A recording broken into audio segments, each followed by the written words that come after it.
Pump up the volume on your parenting with Parent Pump Radio. Tune into something different that makes a difference. At Parent Pump Radio, instead of a ripple, we choose to create a splash. Get energized, get inspired, and get informed with how to parent in the new millennium. With your host and parent coach super guide, Jacqueline T.D. Huynh. Hi, this is Jacqueline T.D. Huynh. We're here to pump up your parenting skills, pump up your knowledge, pump up your energy. Welcome to Parent Pump Radio's first show of the new year. Happy New Year, everyone, 2019. So there are young professionals making six figures but are drowning in credit card debt. And there are very modest salary people who have a fully stocked emergency fund, are debt-free, and are investing for retirement and other goals. So why doesn't more income translate to a better financial situation? The most common difference between these two types of people is practical financial education. According to Forbes magazine, 2/3 of American adults can't pass a basic financial literacy test. Investopedia defines financial literacy as the knowledge of making appropriate decisions about personal finance such as investing, insurance, real estate, paying for college, budgeting, retirement, and tax plan.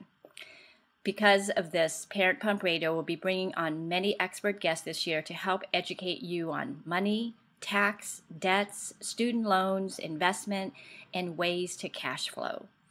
We'll also be partnering up for a monthly live speakers talk panel in the city of Torrance, Los Angeles. Our first one will be on January 19th, 2019 this year from 10 a.m. to noon Pacific Standard Time. If you can't make it live, we'll also be live streaming. So all the information is in the show notes. So let's give you some statistics. How bad is financial literacy in our country? Here are 4 alarming rates that could be drastically improved with the right education. Number 1, 44% of Americans don't have enough cash to cover a $400 emergency. 38% of U.S. households have credit card debts with an average of $16,048 and an APR of 16.47%. 56% of American adults have less than $10,000 saved for retirement. 43% of student loan borrowers are not making payments. So are you ready to get serious about your finances and really start achieving your goals? Well, our expert today is going to talk to all the parents out there who are interested in getting free college money for your child, so they don't actually have to go into student loan debt. He is the author of the book, How to Get Free Money for College, a world-class scholarship and financial aid specialist. He helps parents of 9th, 10th, 11th grader get scholarships and grants to attend expensive universities. In the 8 years, he has helped over 200 families get over $14 million in free college money. So ladies and gentlemen, I'd like to introduce you to my guest today, Trevor Ramos. Hi, Trevor. Hey, Jacqueline.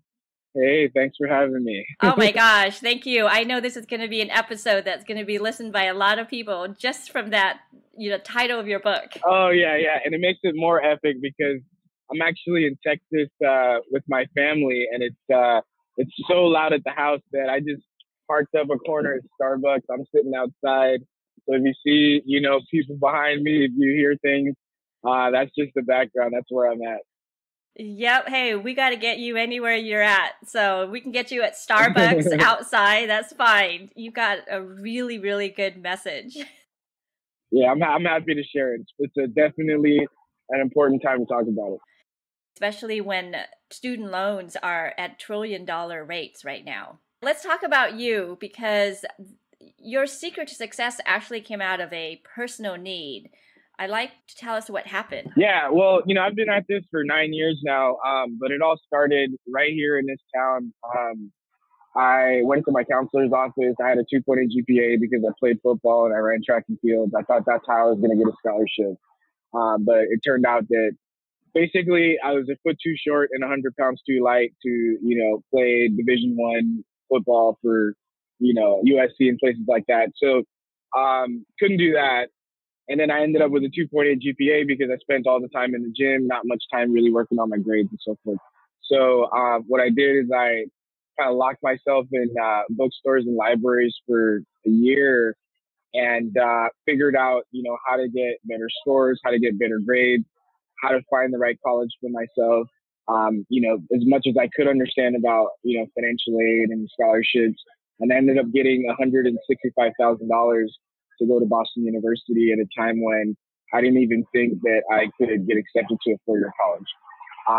So most of that was paid for, with free grants and scholarships. And then I graduated from BU, with a degree in accounting, and business. And, I started getting into this field. I started, working for people, like very small community people that do this kind of stuff. And I started to gain a reputation and gain a lot of momentum. And then somebody told me to write a book. And it's just been this long journey of just taking students by the hand and getting them as much money as I could possibly get them and teaching that to as many people that I can. I'm so glad that someone told you to write a book, because a lot of parents are going to thank you for it. Oh, yeah. So here's some examples of the colleges that he's helped students along with their scholarship or grants for 4 years. University of California, Los Angeles, $36,000. University of Southern California, $224,224. Pepperdine University, over $87,000. Dartmouth, over $119,000. Johns Hopkins University, over $167,000. And that's just a partial list of what Trevor has done to help families get scholarship. Yeah, and I think when I hear those numbers, I think of the student. I remember who it was. I remember, how they felt when they came to me. And, to put them in the same situation that I was put, where I'm staring at, an award of tens of thousands of dollars to go to a school that I've always wanted to go to. And I also think that hearing those numbers might be a little alarming to a parent who actually doesn't know how much these colleges really cost. So, if you hear $224,000 in free scholarships and grants to go to USC, you might think, does it really even require that much scholarship money to get there? Well, yeah, that's the surprise. That's the amazing thing about it, is that it has gotten really expensive to go to some of these colleges. So, to get $224,000 or $170,000, that's, bringing that cost down to pennies on the dollar. I actually sat in on a college education seminar. I was alarmed. I think they say it's even a junior college. If someone is not living at home, it could cost up to $20,000 or more a year just for an AA. Yeah, I mean, when they use those numbers like junior colleges, community colleges, they're generally talking about the living expenses, yep, and the housing, and maybe if they are in a special program. There are a lot of states now that make the first year or two at community college either tuition free. So generally speaking, what we're talking about is if you've got a kid that wants to go, say you got a kid that, has gotten good grades in school, really likes school, and then wants to go to Stanford. If they want to go to Stanford right out of high school, you are looking at spending $75,000 a year to send them. And if you have more than one child, you could easily be put in a situation where you're spending, really like $5,000 a month, $7,500 a month sending kids to college, or taking out loans in order to do that. Yeah, they say the cost to send your child to college is the price of a home now, an average home. Yeah, and I'm in Texas right now, where the homes are, $134,000. So actually it costs more to go to college than it actually costs to go to school to actually own a home in this state. In California, California, sending two kids to private school will be about what it costs in your home in like a Torrance. Yeah, that's pretty. Yeah. So what advice would you give someone who's about to send their child off to college? Yeah, so if you've got a child in the 9th, 10th, and 11th grade, I really recommend that you sit down with your child and figure out what colleges they would like to go to. Create a list and say, okay, we do want to go to UCLA. And if they don't know, just pick a school and go visit it. Do you want to go to Pepperdine? Do you want to go get an idea of what schools would be suited for them.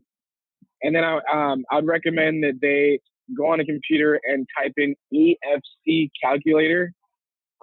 E as in Eric, F as in Frank, C as in Charles calculator. And it's going to ask you a bunch of questions that will tell you how much your family is expected to pay each year for college. And you might run that and find out that your family is expected to pay $5,000 a year for college. Well, what that means is that if you're sending your child to a college that costs $60,000 a year and you're only expected to pay $5,000 a year, that means that college is supposed to give you the other 90% in free scholarship and grant money. So there's a few things you have to do in order to make sure that they have the money to do that. But once you know that, it's a good feeling to go to a school and visit a school and say, yeah, this is a school that if we get in here, it's going to cost us $5,000 a year. It's going to cost us $10,000 a year, and we're not going to have to take out students. Don't you agree that depending on what your child wants to be, it might not be a 4-year college? Like if someone wants to be a teacher, they wouldn't go to USC to become a teacher. Yeah, absolutely. That's why it comes into finding the right school. We're not all going to go to UCLA, and there are 2,000 4-year institutions. There's 4,000 higher education institutions. So do we go to community college and transfer? Do we go to a Cal State? Do we go to a UC? Do we go to a UT? Do we go to a private school? What do we want to major in? Which schools are going to give us the right education for that and to put us on the right track? What I will tell you though is that often, like I went to, at the time, $50,000 a year college. It would have cost me more money to go to community college actually, because I would have needed a car. I would have needed a place to live. I would have needed meals. But I just happened to fall on a school that had enough money to bring it down to 5,000, so doing these things I'm telling you to do will tell you, you might be thinking, hey, let's just go to, the college that has the lowest tuition. Well, that college may not have any financial aid to offer you as opposed to more expensive college that may have the financial aid to make it cost exactly the same or less. In high school, when it comes to scholarship, you've got to get great grades, right? You got to be that A exemplar students that have either great in sports, have straight A's or more, and community services and all that, those things. So what if you have a kid that doesn't really have great grades? How are you going to get scholarship money? Yeah, so it's all relative. It's a really great question. Not only that, what if you have a kid that doesn't have great test scores, like it doesn't test well in school? It doesn't test well on the SAT, it doesn't test well on the ACT. What do you do in that situation as well? So the first answer is, what do you do if your kid does not have straight A's? Like I said, getting accepted and getting a grant to, obviously like Duke University, it's probably, not going to, happen unless they maybe go to a community college and get better grades. But there's so many institutions that would pay for a child that has a 3.0. I got in with a 2.8, coming out of my junior year.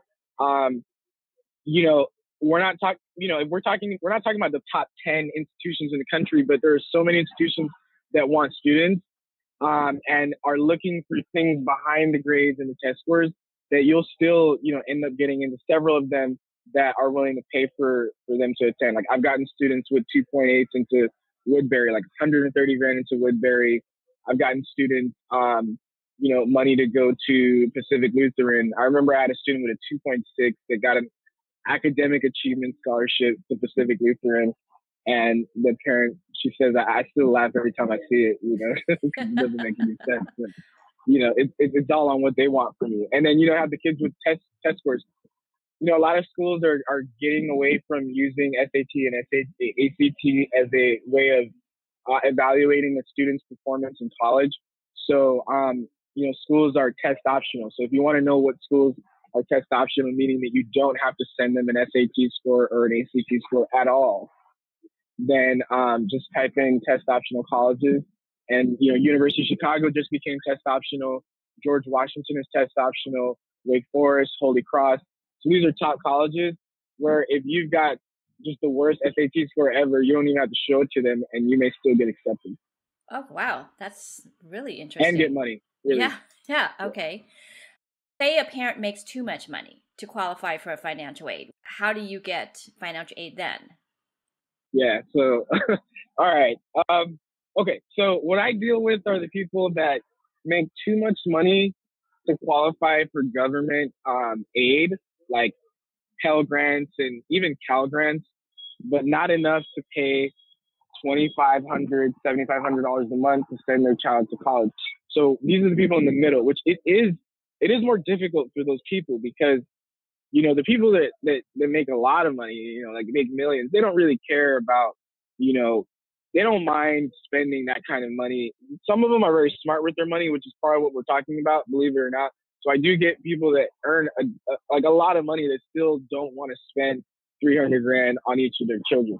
And then you have people that they might qualify for free reduced lunch at their high school, and things like that. So for them, the people that have low income, like say under 45,000 a year, they all they have to do is get into a good school, and the money will be there. But the people in the middle, so there's two ways that you do this. When for a middle class family, you can get the money based on your finances, and you can get the money based on your kids' grades. You do both. So when you're getting the money based on your finances, you have to know every question every college will ask you and what it will mean for how much you have to pay out of pocket for college. So what does it mean? It means that if you don't really have any real estate, if you don't really have any, savings, the chances of you saying something on financial aid that would actually eliminate your eligibility is low. But if you actually have those things, you know, just listing something incorrectly could mean, $10,000 a year in how much you have to pay. So, that's why you really want to do this stuff beforehand and see how much each college would offer you based on your finances. An example of that is if you've got a paid off house, right? You got a paid off house in California, you can have up to $500,000 in equity.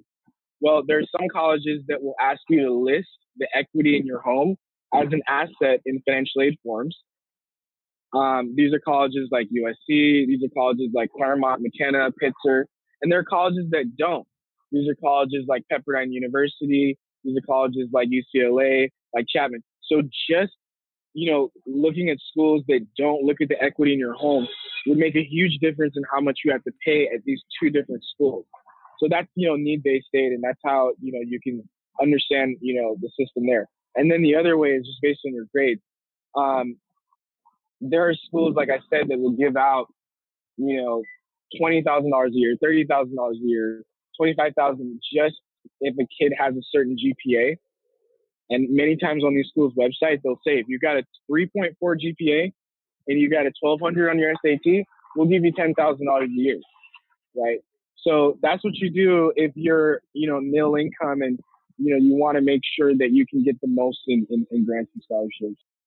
It's a matter of really researching the colleges that fits with your family's finances too. Yeah. So I'm a huge advocate in finding a school that's good for what this students culturally, like, are they going to feel it? I don't want them to feel out of place when they're at a college, So I want them to feel culturally a fit. I want them to be academically a fit. I don't want them struggling to make it at a school, but I also don't want it to be too easy that they're not inspired. So I want it to be academic fit. I want it to be a cultural fit. I want it to be good for what they want to study in college, and I want it to be a fit financially. And I feel like a lot of people forget that part. Is that yes, it's an amazing school. We love it. It's such a beautiful campus. But if that school is going to ask you to borrow $70,000 a year, in my opinion, that's not something that I'm willing to do. So I guess it's just not simply filling out the FAFSA then to get financial aid. Yeah, in fact, if you wait until it's time to fill out the FAFSA to start thinking about this stuff, it's really too late because you want to know of all the colleges my kid is looking at, how much are they all going to cost if I fill this thing out. So if and I wouldn't mind you filling the FAFSA out even if your kid is in the 10th grade right now. Go create an FSA ID and go fill out a FAFSA as if your kid is going to go to college right now, and see what questions that those colleges are going to ask you. And that way you can really understand. Like, I work with a lot of tax people, so a lot of tax information is asked on those forms. And if you own a business or if you have real estate, that could even impact how you do your taxes when your kid is about to go to college and what financial decisions you make, whether you pay off some things that, maybe you wouldn't have. Maybe, are you going to buy that next property right before they go to school or after? All kinds of things, go into this stuff. And just set you up to where you've got all your finances in a row, and then your kid is, they've done everything that they need to do. And then it's just applying for financial aid that's just an application. We're talking about planning, right? So we're not just filling out an application and seeing, what boxes to check off correctly. We're trying to position ourselves so that when we fill out that application, that we get the maximum amount of money and we know how much we're going to get. That's a good point. You said you went to a 2-year college and then you transferred to a 4-year university. What do you think about? Oh, no. I went straight. Oh, you did go straight. I went straight to be. Yeah. Okay, I'm sorry. I thought that my only option was to go to 2 got years. It. And, I actually, having thought about it, again, if I didn't get that offer to BU, that would probably been my best bet. And there are some students where it's a good idea for them to go 2 years at their local college, so that they can save money, so that they can get the GPA that they want to get into the college that they really want to go to. But I think a lot of people do that, thinking that is their least expensive option, when it could be true that they can get into Baylor, they can get into Southern Methodist directly from high school, and get all the scholarships and that money they're supposed to get. So when do you think a child should be going to a 2-year college then? When, so when should they really consider that? I think they should consider it if they're in a situation where their grades are not high enough to get accepted to a school that has enough money to give them. So, if they have, say, a 2.7 and they didn't really realize, how much that matters in terms of college acceptance, with a 2.7, it's not too easy to get into the schools that have all the endowment money to make it cheap for you to go. You can't really get into, Trinity University with a 2.7 GPA. So there are some schools you can get into with a 2.7, but they're not going to have the money to get it down to what you need to really make it happen. Often. Sometimes you can. Like, I gave you an example of a kid with a 2.6 where we did that. But it is harder to do that. The other time is, I see a lot of art students. And if you want to study the arts, like you want to do painting, you want to do acting, those schools only give out money for the most part based on your talent. And a lot of times they're not talented enough yet to get a scholarship based on their acting skills or based on the painting skills. They really do need 2 years to hone in on their craft. And, that will cut down how much that college is going to charge them, 2 years. So that's an example of when going to a 2-year college can be good. So those are two examples of that. I mean, I look at it on a case-by-case basis. Sometimes I'll meet a student and it doesn't seem like they're academically ready to go straight into a 4-year. Sometimes, not often, but sometimes. And I might say, you need 2 years to get used to the level of analysis and the level of discipline that it takes. So that might be a student that I'll send to a 2-year first, or I'll send to a community college for a year and then transfer him to a private school after that year. What about a kid who maybe doesn't know what he wants to do in life or what he wants to major at a university yet? Yeah. So someone who doesn't know what they want to do, that might say, okay, well, you just send them to community college and let them figure it out. The thing is what you want to do is you want to send them to an institution that has enough time to sit down with them and talk to them about what their options are, and has a career office that can put them in position where they can get some experience. And, generally speaking, if someone doesn't know what they want to do, I don't want to send them to a huge college. I want to send them to a small college where they're going to have a lot of time to, pay attention to the student, and they're not going to get, they're not going to get lost in the shuffle. Not to say that big institutions lose students in the shuffle, but it's more important that you know what you want to study if you're at a school that has so many students. If you go to a liberal arts college that has 4,000 students, 1,000 students in each class, and every class has 7 people in it, they're going to have time to sit down with a PhD and really have that person tell them about their life experience and tell them about all their academic options and the resources that the college offers, as opposed to like a larger institution where you're going to really need to navigate your way through it. So that's what I would recommend to someone who doesn't know what they want to do. Go to a school that has the time to talk to you about that kind of stuff. We have a few minutes left, and I want to talk about your book. Tell us what your book is about and why parents should be buying it. Okay, so this is my book right here. Yay! How to Get Free Money for College. Yeah. My book is a guidebook. I wrote it for the parent of a middle school and high school student, and I'm basically walking you through the process from not knowing what classes to take and what colleges your kids should be looking at, and how much money this is all going to cost, to staring at a financial aid offer from 4 or 5 colleges and having to choose which one is going to be right for your student. Because I've worked with so many people one-to-one, I'm used to getting the same questions over and over and knowing when that question will come up through the process. So it's just walking you. It's a guidebook. It's the best introduction to, going through this process, understanding how much, all this is going to cost and what's at stake, and, where the money is, how to get it, and what to look out for. It's broken into 3 sections. One is just called Let's Talk About the Money. The second is, how to find colleges for your child. And then the third is what your child needs to be doing if they're in the 7th, 8th, 9th, and 10th grade in order to increase their profile so that they can get into colleges that have stronger and more generous scholarships. So if someone has read your book, or they just want to go straight to you, what do you guys do to help parents in your consulting practice?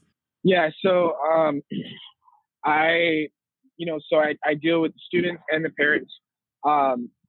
With the parents, I'm sitting down with them and talking to them about, okay, these are all our options. We can look at these kinds of colleges. This is what you'll get for that.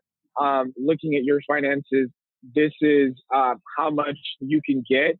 This is how much you'll end up paying, not just for your first kid, but all of your kids. And this is, what's important for you to do in order to keep an eye on your kid as they go through this process. A lot of it I do with the students and my staff. So with the students, we're meeting them basically every 2 to 4 weeks. And we're telling them what they need to do that month in order to increase their profile, or in order to finish their applications on time, and in order to really do an outstanding job of presenting themselves. In order to teach someone how to present themselves, you've got to help them to discover who they are and what makes them unique and different.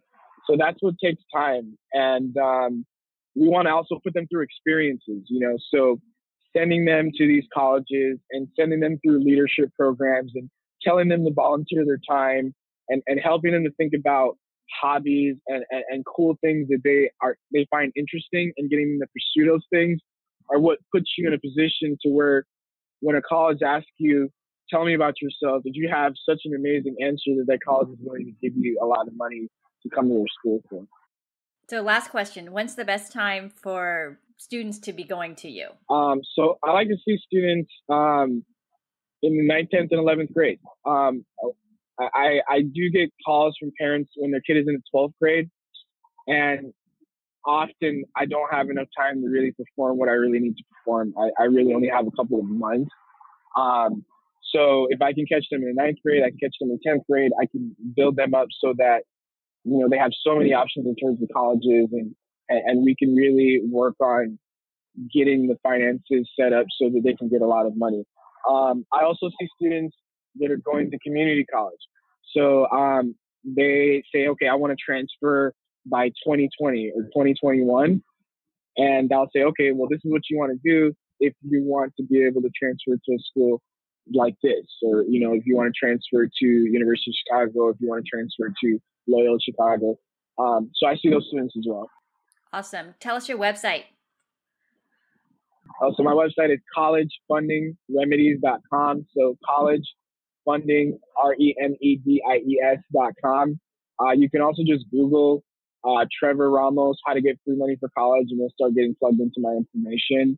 We're on Facebook, we're on LinkedIn, we're on YouTube, we're on Twitter. So there's a lot of ways to get in contact with us. My book's on Amazon. You can get it that way too. The link to the Amazon book is in the show notes, and also Trevor's phone number, as well as the website. And a bonus is that Trevor is going to be live in person as one of our panel expert guests on January 19th at our live show. So that's also in the show notes.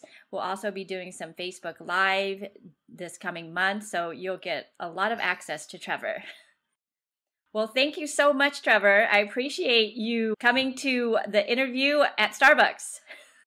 Yeah, it worked out. Well, thank you for having me, and I hope you guys learned something from this, and got some kind of ideas and things that you can do to get free money for college. Absolutely. Okay, listeners, until next time, always be learning and always be growing. Thank you so much for joining us today. Go to parentpumpradio.com and click on the pink box on the top of our homepage to listen to our new and archived shows. To be instantly notified of new episodes, subscribe to our RSS feed. The RSS feed button is located at the top of the page where all our shows are featured. And after listening to the show, go to parentpumpradio.com or our Facebook page to leave your comments, questions, and topic suggestions. And while you're at our website, sign up to receive a free gift. Until next time, have a wonderful week.